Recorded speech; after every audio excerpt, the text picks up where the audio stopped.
मी बी civil आहे. बरं. बी civil झालेलं आहे माझं आणि माझं पूर्ण शिक्षण हे मुंबईत झालेलं आहे. दररोजचं आपलं 200-250 लिटर दूध आहे. बर 250 लिटर दुधापासून आपण डेली प्रोसेस करतो आपल्या प्रोडक्टची. आपण बासुंदी बनवतो, श्रीखंड बनवतो, बर आम्रखंड असेल, हा पनीर असेल, दही, ताक, खवा असेल, हा हे असे वेगवेगळे आपण प्रोडक्ट आपण इथं बनवतो. बर 6 फॅटचं पनीर आपण बनवतो बरोबर. आणि मार्केटमध्ये जे मलाई पनीर म्हणून विकलं जातं ते 3 फॅटचं पनीर असतं. आपण लोकांपर्यंत जे प्रोडक्ट आपण पोहोचवतोय हा ते नॅचरल आणि प्युअर आणि ऑर्गॅनिक बर अशा पद्धतीचं प्रोडक्ट आपण लोकांपर्यंत पोहोचवायचं. जे आपल्या दुधाला भाव हा 70-75 रुपये मिळत होता, बर तो या प्रोडक्शनच्या माध्यमातून 100, 150, 200 रुपयेपर्यंत आपल्याला रेट मिळाला.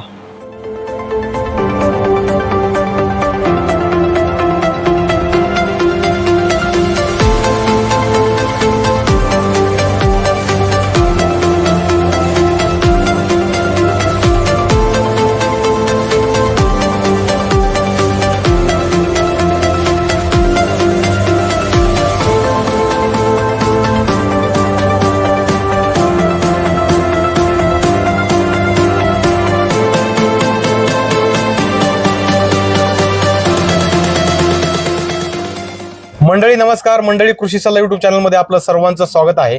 तर मंडळी आज आपण नवीन व्यवसायाच्या शोधामध्ये जिल्हा सातारा खटाव तालुक्यामधील गुरसाळे या गावामध्ये आलेलो आहे.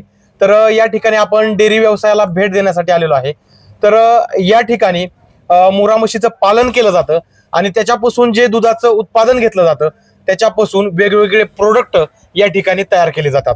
तर या व्हिडिओच्या माध्यमातून आपण ते म्हशीचं संगोपन कसं करतात आणि जे प्रोडक्ट दुधापासून बनवले जातात ते कोणते कोणते प्रोडक्ट आहेत ते आपण या व्हिडिओच्या माध्यमातून आपण बघणार आहोत. आता ही पाठीमागे आपण कंपनी बघतोय, विषदीप डेअरी फार्म गुरसाळे.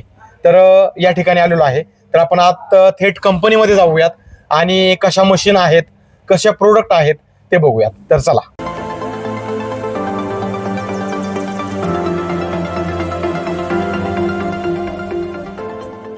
तर मंडळी तुम्ही बघू शकता या ठिकाणी कंपनी आहे.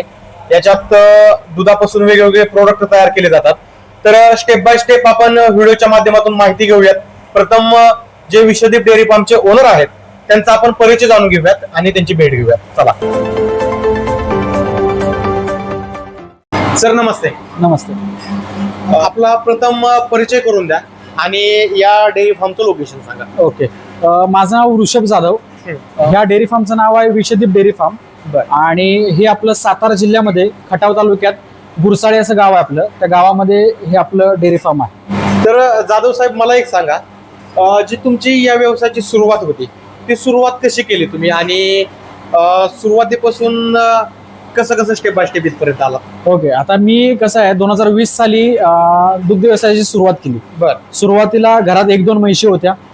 मग आपण काय केलं, लॉकडाऊन नंतर की 2 म्हशी होत्या, 2च्या आपण 4 म्हशी केल्या आणि एक छोटासा व्यवसाय घरातल्या घरात आपण एक दुधाचं आपण उत्पादन घेत होतो.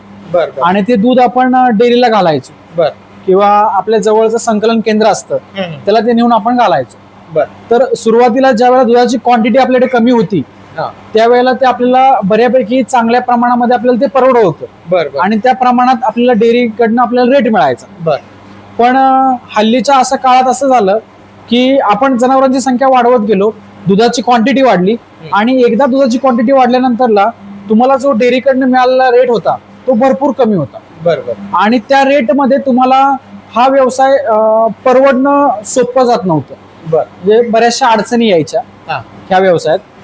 तर असं झालं असताना डोक्यामध्ये विचार आला की आपण आता काय करायचं, व्यवसाय अडचणीत येतोय, त्याच्यामध्ये आपल्याला खूप नुकसान होतंय. बरोबर. तर अशा सिच्युएशन मध्ये आपण काय करूयात. तर थोडासा विचार केला. 2 वर्ष याच्यावरती विचार केला. 2020 मध्ये मी हा व्यवसाय चालू केला होता. बरोबर. त्यानंतरला 2 वर्ष विचार केल्यानंतर 2022 मध्ये मी असा निर्णय घेतला की आपण एक छोटस प्रोडक्शन प्लांट आपण चालू करूया. बरोबर. असं एक विचार केला. त्यानंतरला 2-3 महिने गेले असता आपल्याला ते जमेल का किंवा कशा पद्धतीने आपण ते करू याच्यावरती थोडासा विचार न करता किंवा त्या गोष्टीचा अभ्यास करून आपण एक छोटस प्लांट चालू केलं. त्यावेळेला सुरुवातीला आपण ती एक छोटस मशीन घेतलं हे. बर बर तेव्हा हे 1 लाखामध्ये हे मशीन घेतलं. हा. हे मशीन आणि याच्याबरोबर आणखी 2 मशीन्स आपण घेतल्या.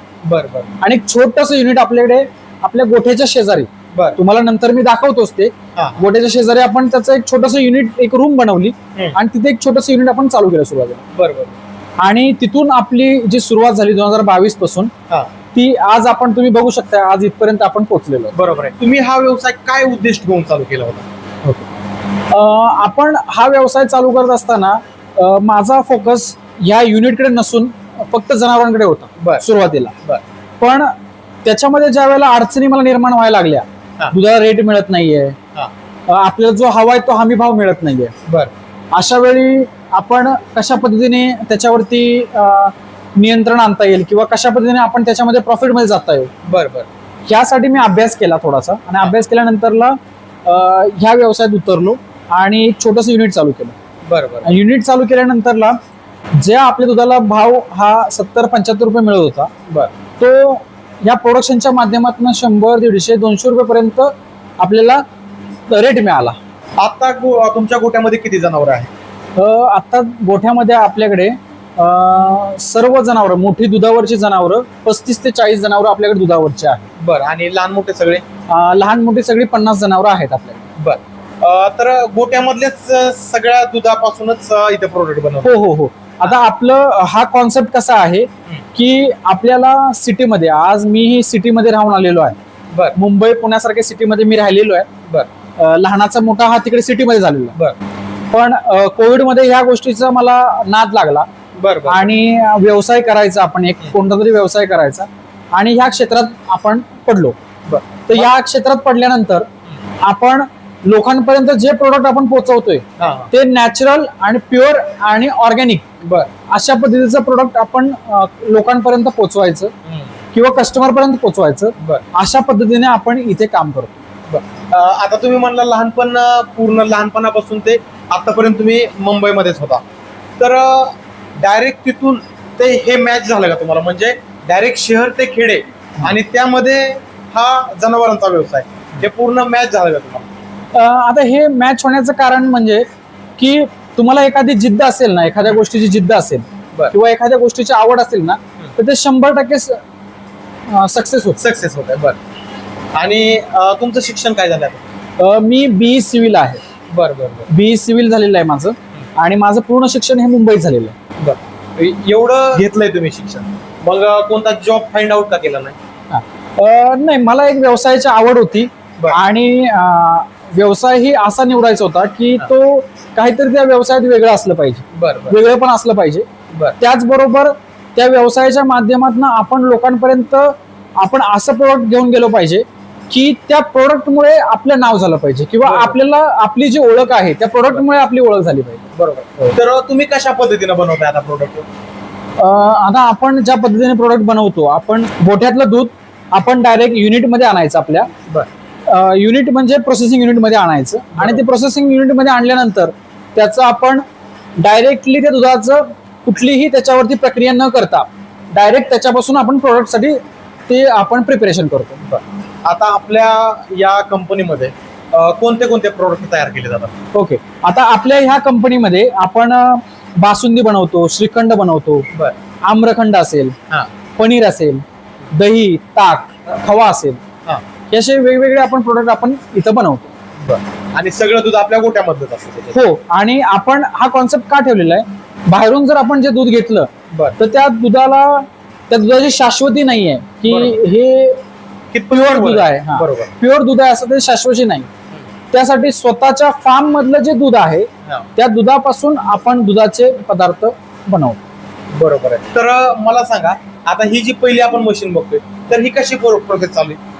आता हे काय आहे, आपल्या फार्म मधनं आणलेलं जे दूध आहे, सकाळचं जे फार्म मधनं आणलेलं दूध आहे, ते दूध आपण या इथं डायरेक्ट आणल्यानंतर त्याच्यावरती प्रोसेस न करता ते डायरेक्टली दूध आपण ह्या खवा मशीन मध्ये टाकलेलं आहे. ही खवा मशीन आहे, याच्यामध्ये दूध गरम केलं जातं. बरोबर. म्हणजे ज्या वेळेला आपल्याला आपल्या दुधाचं प्रोडक्शन करायचं आहे, बरोबर, त्यावेळेला दुधाची लाईफ वाढवावी लागते आपल्याला. दुधाची लाईफ वाढवणं म्हणजे काय, त्याच्यातला जो बॅड बॅक्टेरिया आहे, जे जो खराब जंतू आहे तो त्यातला मारणे. बरोबर. मग ते मारण्यासाठी आपल्याला काय करायचं आहे की घेतलेलं दूध हे आपण 90 डिग्रीला गरम करायचं. बरोबर. आणि 90 डिग्री गरम केल्यानंतर त्याच्यावरती जी काय प्रक्रिया असेल, बासुंदी बनवायची असेल त्याची रेसिपी वेगळी असेल, तुम्हाला श्रीखंड बनवायचं असेल त्याची रेसिपी वेगळी असेल, पनीर बनवायचं आहे त्याची रेसिपी वेगळी असेल, अशा वेगवेगळ्या रेसिपीच्या पद्धतीने आपण ते दूध वेगवेगळं काढलं जातं आणि वेगवेगळ्या पद्धतीने त्याची प्रक्रिया केली जाते. आता आपण हे जे बनवतोय हे याच्यामध्ये आपण 120 लिटर दूध टाकलं होतं मशीन मध्ये,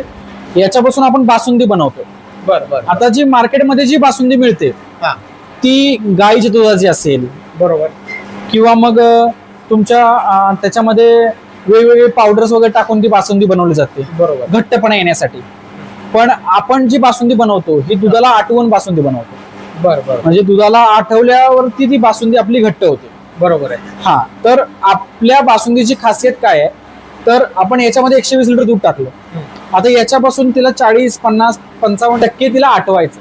बरोबर. आणि त्याच्यापासून ती आपण बासुंदी तयार करतो. बरोबर. जे आता बाहेर म्हणजे ज्यांचे शॉप असतात सिटीमध्ये किंवा इतर गावाखेड्यामध्ये, तर त्यांना जर आपले प्रोडक्ट होलसेल दरामध्ये पाहिजे असेल तर आपण होलसेल दरामध्ये दुकानदारांना देतं का प्रोडक्ट?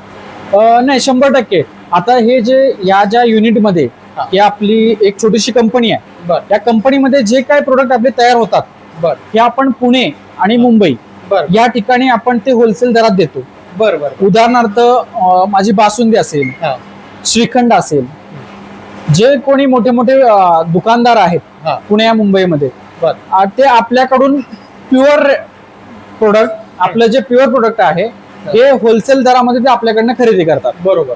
तर आपण हे जे प्रोडक्ट बनवतो, पनीर, बासुंदी, श्रीखंड, आम्रखंड, हे दुधाचे जे पदार्थ आहेत हे आपण इथून पुण्यामध्ये किंवा मुंबईमध्ये पाठवतो. आमचं पुण्यामध्ये आणि मुंबईमध्ये आमचा स्वतःचा डेपो आहे. जर समजा तुम्हाला तिथे कोणतीही गोष्ट हवी असेल, समजा पनीर हवं असेल, बासुंदी हवी असेल, श्रीखंड हवं असेल, बरोबर, कोणतीही वस्तू तुम्हाला जर आमचे कोणतेही प्रोडक्ट तुम्हाला हवे असतील तर तुम्ही आम्ही तुम्हाला नंबर देऊच, त्या नंबरवरती तुम्ही कॉन्टॅक्ट करू शकता. तुम्हाला जागेवरती पोच ते दिलं जाईल. बरं, ठीक आहे. तर म्हणजे आता ह्या दुसऱ्या मशीन मध्ये काहीतरी प्रक्रिया चालू आहे, ते देखील बघूया. आता ही जी दुसरी मशीन आहे त्याच्यात काय चालू आहे? त्याच्यामध्ये तूप काढायचं प्रक्रिया चालू आहे. आणि याच्यामध्ये आपण तूप काढतो. तूप आता म्हणजे आता किती % हे बनलेलं आहे? ते आता एक 20 ते 25% बनलेलं आहे. आणखी त्याच्यावरती प्रक्रिया चालूच आहे. बरोबर आहे. आता मार्केटमध्ये जे तूप मिळतं ते डायरेक्टली म्हशीचं दुधापासून डायरेक्ट क्रीम सेपरेटर मशीननी क्रीम काढली जाते, डायरेक्टली त्याला गरम केलं जातं आणि ते लोकांपर्यंत पोहोचवलं जातं. बरोबर. पण आपली प्रक्रिया जी अशी आहे की काढलेली जी क्रीम आहे त्या क्रीमला आपण त्या क्रीमचं दही करतो. बरोबर. दही 24 तास दही ठेवतो आणि त्या दही मुरल्यानंतर त्याचं आपण लोणी काढतो. बरोबर. आणि लोण्यापासून तूप काढतो. या अशा पद्धतीने आपण ती प्रोसेस करतो. म्हणजे जी पारंपरिक जुन्या पद्धतीने जी प्रोसेस चालत आलेली आहे, बरोबर, त्या पद्धतीने आपण सगळ्या गोष्टी करतो. कसं म्हटलं जातं, दुग्ध व्यवसायात खवा मशीन म्हणजे ही मशीन असेल, ही मशीन असेल किंवा ही मशीन, ही दुग्ध व्यवसायाचा हार्ट मानलं जातं त्याला. हे ह्या ज्या मशीन्स आहेत, प्रथम तुमचं काम ह्याच मशीन मध्ये आहे. म्हणजे या फार्म मधलं 70% काम जर तुम्ही म्हटलं, म्हणजे 70% जरी समजा तुम्ही काम म्हटलं तर ह्या मशीन्स करतात. बरोबर. तर ह्या मशीन्स मध्ये तुम्ही दूध तापवू शकताय, बासुंदी बनवू शकताय, बरोबर, दही लावायचं असेल तर दूध गरम करू शकताय, तूप काढायचं असेल तर त्याच्यात तुम्ही लोणी त्याच्यात टाकून ते गरम करू शकताय. बरोबर. म्हणजे सगळं काम ह्या 3 मशीन मध्ये होतं. बरोबर. तुम्ही म्हणला बासुंदी, पनीर आणि श्रीखंड, तर ते काय प्रोडक्ट तयार आहेत का? हो, आहेत ना. आपण काय करतो, पुण्याला असेल किंवा मुंबईला असेल, आपण मोठ्या प्रमाणामध्ये पनीर आणि श्रीखंड या 2 प्रोडक्टचं ट्रेनिंग करतो भरपूर मोठ्या प्रमाणात. बरोबर. डेली आपल्या फार्मच्या दुधापासून आपण डेली 200-300 किलो पनीर बनवतो. बरोबर. आणि हे डेली पनीर रोजच्या रोज तयार करून ते रोजच्या रोज मुंबई पुण्यामध्ये पाठवतो. आता ही जी प्रोसेस चालू, ही कशात चालू? इथं हे चक्का लावलेला आहे. दही लावलं जातं. दह्यापासून दही जे आहे ते याच्यामध्ये टांगलेलं आहे. टांगलेलं दही हे 8 तास असंच ठेवायचं आहे याला. याच्यातलं जो पाणी आहे ते पाणी सगळं निघून गेलं पाहिजे. बरोबर. आणि पाणी निघून गेल्यानंतर जो काही चोथा राहील त्या चोथ्यापासून आपल्याला श्रीखंड आम्रखंड बनवता येईल. बर बर बर. आणि याच्यामध्ये ठेवलंय ते तर याच्यामध्ये पनीर ठेवलेलं आहे. बर. हे पनीर प्रेसिंग चालू आहे. हा. हे पनीर ठेवलेलं आहे. पनीर आपण फोडल्यानंतर हा साचा आहे. बरोबर. या साच्यामध्ये ते पनीर घालून ते तुम्ही त्याच्यावरती ते पनीर सेट होण्यासाठी ठेवलेलं. बर बर बर. ठीक आहे. आता बाकीचे आम्हाला प्रोडक्ट दाखवा आणि काय पनीर जर तयार असेल तर पनीर देखील दाखवा व्हिडिओच्या. हो दाखव. तर मंडळी या ठिकाणी आता ह्या फ्रीज मध्ये पनीर आहे, तुम्ही बघू शकता. पाण्यामध्ये का ठेवलं जातं पनीर असं? हे असं पनीर आहे. ही 12 किलोची लादी आहे. बर. पनीरची. बर. या अशा पनीरच्या लाद्या आपण पुण्याला किंवा मुंबईला पाठवतो.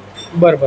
Wholesale आणि पाण्यामध्ये का ठेवलं जातं आपण? हे पाण्यामध्ये ठेवायचं कारण असं आहे की पनीर तुम्ही जर बनवल्यानंतर हा. ते आतमधून गरम असतं बर बर बर. पनीर. बर. मग ते पनीर थंड होण्यासाठी तुम्हाला हे पाण्यामध्ये ठेवावं लागतं. हा. ते पाण्यामध्ये ठेवायचं कारण एवढंच आहे की त्याच्या आतला जो गरमपणा आहे बर. तो लवकरात लवकर थंड झाला पाहिजे. अन्यथा जर तो थंड झाला नाही तर आतून पनीर तुमचं खराब होऊ शकतं. बरोबर बरोबर. आता तुम्ही पनीर बनवल्यानंतर आता हे जे आहे हे 15 ते 20 मिनिटानंतर आपण हे पनीर सेट झाल्यानंतर ते काढल्यानंतर हा. त्याला कापड बांधून ते पनीर याच्यामध्ये ऍटलिस्ट 6 तास ठेवलं पाहिजे. बरोबर. 6 तास हे पाणी थंड असतं. हा. थंड पाण्यामध्ये ते पनीर तुमचं आतमधून पूर्ण थंड होऊन जातं. बरोबर. हा. आणि ते पूर्ण पनीर थंड झाल्यानंतर ते विक्रीसाठी तुम्ही देऊ शकता बाहेर. बरोबर बरोबर. तर मंडळी अशा पद्धतीनं या ठिकाणी पनीर देखील बनवलं जातं. तसेच जे श्रीखंड आहे, बासुंदी आहे, ते देखील या ठिकाणी चांगल्या क्वालिटीची भेटते. ते दाखवतो तुम्हाला. आपल्या भागामध्ये स्वतःचा असं ब्रँडनी स्वतःच्या ब्रँडने आपण आपले प्रोडक्ट असे विकतो. बरोबर आहे. मंडळी हे बघू शकता, हा त्यांचा ब्रँड आहे विषदीप. आणि बासुंदी तुम्ही बघू शकता या ठिकाणी. आणि अशी पॅकिंग आहेत. हे होलसेल पॅकिंग आहे. Wholesale packing. होलसेल पॅकिंग म्हणजे होलसेल द्यायचं असेल तर तुम्ही अशा पद्धतीने पॅकिंग करून देतो. बरोबर. ज्यांना होलसेल मध्ये श्रीखंड असो, बासुंदी असो, खवा असो, तर या ठिकाणी अशा पद्धतीने पॅकिंग मध्ये मिळते. आता हे काय आहे? हे श्रीखंड आहे. हे आम्रखंड आहे. बरं. हे आम्रखंड आणि हे श्रीखंड. तर अशा पद्धतीने तुम्ही बघू शकता अशा पॅकिंग मध्ये मिळतं. आणि अजून काही इतर प्रोडक्ट आहेत. आणखी तूप आहे. बरं. आपल्याकडे तूप आहे. बरं. तूपही आपण जर समजा पुण्यात कुठेही कुणाला हवं असेल तूप, तर तूपही आपलं आपण देतो. आणि आपण हा व्यवसाय करत असताना संपूर्ण व्यवसाय त्या व्यवसायातनं आपलं नाव झालं पाहिजे. बरोबर. अशा हिशोबाने आपण प्रोडक्ट देत असतो. आता बरेचसे कस्टमर पुण्यातले आम्हाला म्हणतात, पुण्यातले किंवा मुंबईतले बरेचसे कस्टमर आम्हाला म्हणतात की तुमचे रेट खूप जास्त आहेत. बरं बरं. हा. तर ह्याचं मला आवर्जून तुम्हाला एक ही गोष्ट तुम्हाला सांगायची आहे मला, की रेट जास्त असण्याचं कारण असं आहे की आपण स्वतःच्या प्युअर मिल्क पासून हे बनवतोय. बरोबर. हा. आणि आज मार्केटमध्ये जर तुम्ही बघितलं किंवा बाजारात जर तुम्ही बघितलं तर 70 ते 80% भेसळ आहे. बरोबर. हा. आपण तेव्हाच ह्या प्रोडक्ट एवढ्या जास्त किमतीने का विकतोय, तर त्याच्या मागे मार्जिन पण खूप कमी आहे. बरोबर. त्या प्रोडक्ट मध्ये. बरोबर. आणि आपलं तूप असेल, तूप हे सरासरी 1000-1100 रुपयाने आपण तूप विकतो. बरोबर आहे. हा. पुणे मुंबई सारख्या सिटीमध्ये 1000-1100. पण तुम्ही एकदा ते तूप आमचं घेतल्यानंतर 100% तुम्ही पुढच्या वेळेला सुद्धा तुम्ही आमच्याकडनंच याल आणि ह्याची आम्हाला खात्री आहे. बरोबर आहे. मंडळी तुम्हाला देखील माहित असेल, जर एक कोणती जरी वस्तू जर ओरिजिनल घ्यायचं म्हणलं तर ओरिजिनलचा रेट वेगळाच असतो. आणि जी मार्केटमध्ये एक वस्तू असते त्याचा रेट वेगळा असतो. मग ओरिजिनलला तर आपल्याला पैसे तर मोजावे लागतील. आणि जर क्वालिटी खायचं असेल तर आपण या विषदीप डेअरी फार्मचं प्रोडक्टच घेऊ शकतो. बरोबर. आता ही मशीन कशाची आहे? ही कुल्फी मशीन आहे. बरं. याच्यामध्ये काय होतं की आपण कुल्फी सीझनला कुल्फी बनवतो. बरोबर. म्हणजे फेब्रुवारी महिन्यापासून चालू होते मे महिन्यापर्यंत किंवा जून महिन्याच्या स्टार्टिंग पर्यंत आपण कुल्फी बनवतो. बरोबर. पण याची विक्री अजून आपण सिटीमध्ये करत नाही. याची विक्री आपण आपल्या ह्या जवळपासच्या खेडेगावामध्ये याची विक्री करतो. बरोबर. आता या ठिकाणी देखील काय मशीन्स आहेत? हे मशीन सर्व मशीन पॅकिंग करायच्या मशीन्स आहेत. बरोबर. तुमची बासुंदी असेल, श्रीखंड असेल, हे सगळ्या गोष्टी पॅकिंग होतात. बरोबर. आणि ते पॅकिंग होऊन मग ते तुमचे पाऊस तुम्ही बाहेर पाठवू शकता. बरोबर आहे. आता तुम्ही सुरुवातीला म्हैस पालन व्यवसाय केला, परत याच्यामध्ये तुम्ही पाऊल टाकलं आणि ते चांगल्या पद्धतीने आता तुमचा जम देखील बसलेला आहे. चांगले प्रोडक्ट सेल आउट होत आहेत. बरोबर. तर याच्यामध्ये हे सर्व करत असताना काय अडचण आल्या तुम्हाला? याच्यात अडचण अशी आली की आपल्या मार्केटमध्ये 80 ते 90% भेसळ आहे. बरोबर. दूध ह्या विषयात भरपूर मोठी भेसळ आहे. मग ती भेसळ असल्यामुळे आपलं प्रोडक्ट ह्या मार्केटमध्ये टिकणं बरोबर खूप म्हणजे खूप अडचणीचा विषय आहे. बरोबर. तर आम्हाला ह्या व्यवसायात ह्या मागच्या 3 ते 4 वर्षात आम्हाला ह्या व्यवसायात हीच अडचण आली की आपल्या प्रोडक्टची किंमत आणि मार्केटमधल्या प्रोडक्टची किंमत याच्यामध्ये खूप मोठी तफावत आहे. बरोबर. हा, तर आपल्याला ही कुठेतरी त्या गोष्टीमध्ये ताळमेळ आणणं गरजेचं आहे. आणि मार्केटमध्ये जी प्रोडक्ट समजा 100 रुपयाला मिळत असेल, एक उदाहरण धरूया, 100 रुपयाला मिळत असेल, तर आम्ही आमचं प्रोडक्ट 140, 150, 160 रुपये या किमतीला विकतो. बरोबर बरोबर. पण कस्टमर कसा आहे, 100 रुपयेवाली वस्तू घ्यायला त्याला परवडते, 160 वाली वस्तू तो घ्यायला नाकारतो. बरोबर. ह्या गोष्टींची थोडीशी मला या 2-3-4 वर्षात अडचण आली.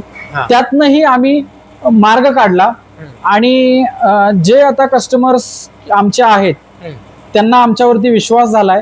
बरोबर. त्यामुळे ते विश्वासाखातर आमच्याकडून एवढ्या किमतीचे प्रोडक्ट आमच्याकडनं घेतात. बरोबर बरोबर. आता बरेचसे आपले तरुण आहेत जे गोटा करतात आणि दर नसल्यामुळे खचून जातात, म्हशी विकतात, गायी विकतात, तर त्यांनी असे मशीन्स आणून असे प्रोडक्ट मॅन्युफॅक्चरिंग केलेलं बेटर राहील. नाही, 100% माझा तर प्रयत्न हाच राहील की येणाऱ्या काही दिवसात जे माझे व्ह्युअर्स आहेत बरोबर त्यांना मला स्वतः ट्रेनिंग द्यायचं आहे. आणि आज मार्केटमध्ये मी अभ्यास केलाय की अशा पद्धतीचं ट्रेनिंग कोणी देत नाही. बरोबर. किंवा ह्या विषयातलं ट्रेनिंग म्हणजे डेअरी फार्मचं किंवा डेअरी फार्म पासून निघालेल्या दुधापासून त्याच्या प्रोसेस करायची, हे ट्रेनिंग कोणी देत नाही. तर माझा असा प्रयत्न आहे येणाऱ्या काही दिवसात की आपण स्वतः जे आपले व्ह्युअर्स असतील त्यांना, किंवा ज्यांना इच्छा आहे किंवा ज्या तरुणांना इच्छा आहे ही गोष्ट करायची, त्यांना आपण योग्य ते मार्गदर्शन करणे, त्यांना योग्य ती ट्रेनिंग देणे, अशा माध्यमातून त्यांना ह्या गोष्टी शिकवल्यानंतर त्यांना आपण ह्या व्यवसायात आणायचा प्रयत्न करतो. बरोबर बरोबर. अजून एक गोष्ट मला सांगा, आता जे तुम्ही पनीर देता बाहेर, तर मार्केटमध्ये जे पनीर अवेलेबल आहे त्याची फॅट किती असते आणि आपल्या पनीरची फॅट किती आहे? मार्केटमध्ये जे पनीर आहे ते सरासरी 200-250 रुपयांनी पनीर मिळतं. बरोबर. आपलं पनीर आहे 270, 80, 90, 300 रुपयेपर्यंत आपलं पनीर आहे. बरोबर. होलसेल. हे तुम्हाला जे रेट सांगतोय हे सगळे होलसेल रेट आहेत. याच्यामध्ये तुम्हाला किमान 100 किलो पनीर घ्यावं लागतं. बरोबर. तर आपल्या पनीरची जी फॅट आहे ही फॅट 6 फॅटचं पनीर आपण बनवतो. बरोबर. आणि मार्केटमध्ये जे मलाई पनीर म्हणून विकलं जातं ते 3 फॅटचं पनीर असतं.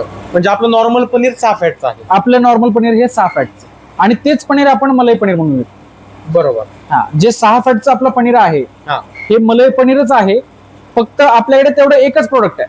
बरोबर. हा, आणि मार्केटमध्ये काय झालंय की नुसतं कस्टमरला आपल्याकडे ओढून आणण्यासाठी किंवा आकर्षण देण्यासाठी आमच्याकडे मलाई पनीर वेगळं आहे, साधं पनीर वेगळं आहे. नेमकं मलाई पनीर आणि साध्या पनीर मध्ये काय फरक असतो सांगा? काय असतं साधं पनीर आणि मलाई पनीर? साधं पनीर म्हणजे असतं जे सोयाबीन पासून बनलेलं पनीर. बर. सोयाबीनच्या दुधापासून बनवलेलं पनीर म्हणजे सोया पनीर.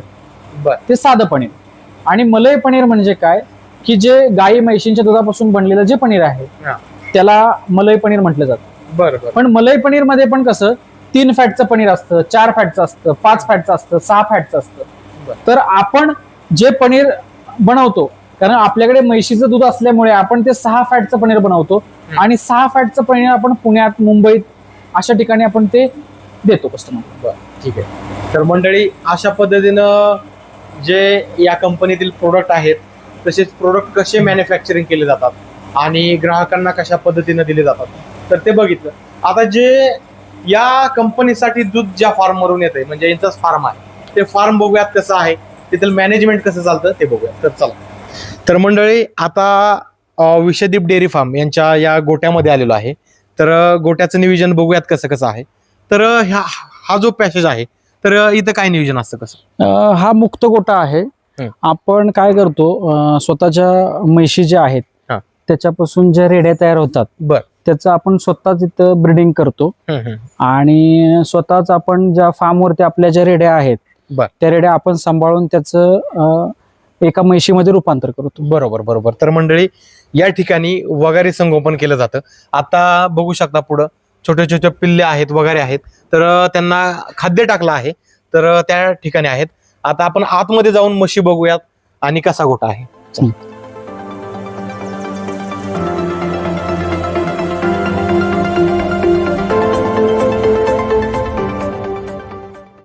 तर मंडळी तुम्ही पाठीमागे बघू शकता असा हा यांचा म्हशीचा गोठा आहे. तर यातूनच सगळं दूध त्या ठिकाणी प्रोडक्ट बनवण्यासाठी वापरलं जातं. तर आता साधारण किती दूध दररोजचं या ठिकाणावरून येते?